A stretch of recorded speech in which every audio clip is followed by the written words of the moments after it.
ప్రత్యేక తెలంగాణ రాష్ట్ర ఉద్యమానికి ఒక గుండెకాయ లాంటిది ఉద్యమ గడ్డ అంటారు ఉస్మానియా యూనివర్సిటీ. అంతేకాదు వందే మాతరం ఉద్యమంతో పాటు ఎన్నో ప్రజా ఉద్యమాలకు వేదిక. అలాంటి ఇక్కడ ఇలాంటి నిషేధాలను ఎట్లా చూస్తారు? ఇది 100% దీని మొత్తానికి నాశనం చేసి ప్రైవేట్ విద్యా రేవంత్ రెడ్డి వాళ్ళకి సంబంధించి అన్నదమ్ములకు అప్పచేయాలని పెద్ద కుట్ర జరుగుతూ ఉన్నది. ఇది 10,000కు 10,000 6 ఇవాళ హెచ్సియూలో 400 ఎకరాల అమ్మకానికి పెట్టిండు. అదేవిధంగా ఇక్కడ నిరసనలు ర్యాలీలు ఎటువంటి చేయకుండా ఉంటే ప్రశ్నించేటోడు ఉండడు కాబట్టి అందరు ఇళ్లకు పోయి పని చేసుకోవాలి. ఇది మొత్తం ఖతం చేసి మొత్తానికి ప్రైవేట్ చేసేసి వాళ్ళ అన్నకు తమ్మునికి అప్పని చూస్తుంది తప్ప వేరే పేద ప్రజలు చదువుకునే ఎస్సీ ఎస్టీ బీసీలు చదువుకునే వాళ్ళ మీద ఎటువంటి ప్రేమ లేదు. దుర్మార్గుడు ఇలాంటి కొడుకులు వీళ్ళంతా దర్శి ఇలా వీసి చేసిండని మేము అంటలేము.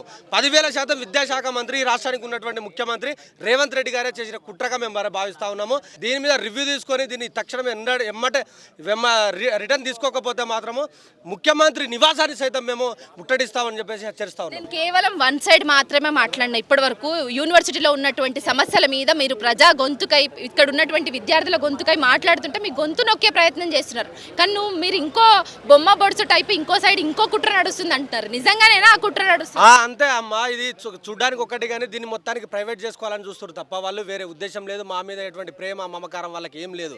వాళ్ళ పిల్లలు ఇక్కడ చదువుకోరు కాబట్టి దీన్ని నాశనం చేయాలనే ఉద్దేశంలో బాగా చేస్తున్నారు తప్ప వేరే ఉద్దేశం ఏది లేదు. ఇదంతా కాంగ్రెస్ పార్టీ రేవంత్ రెడ్డి చేస్తున్న కుట్ర. ఇది ఇక్కడికి వచ్చి ఇదే రేవంత్ రెడ్డి అప్పుడు పీసీసీగా ఉన్నప్పుడు మీకు చాలా హామీలు ఇచ్చారు, భరోసాలు ఇచ్చారు. ఇక్కడికి వచ్చి మీ తరపున 2 లక్షల ఉద్యోగాలు సంవత్సరం లోపు పూర్తి చేస్తామన్నారు. ఆ దిశగా మన ప్రభుత్వం నడుస్తుందా? వాళ్ళు ఏది చేయరు, వాళ్ళతో శాత కాదమ్మా. దీన్ని మొత్తం మూసేయాలి. వాళ్ళు ఎన్ని చేసినా ఈ ఉస్మానియా యూనివర్సిటీ ఊపిరి తీయాలనుకుంటే మాత్రం మా ఊపిరినంటే దారపోసి దీన్ని కాపాడుకుంటాం తప్ప ఇలాంటి రేవంత్ రెడ్డిలు 100 కాదు 1,00,000 మంది వచ్చినా దీన్ని ఆపలేరు. ఈ ఉద్యమాన్ని ఇంకా ఉధృతం చేస్తాం మేము తప్ప ఆపే ప్రసక్తి లేదు.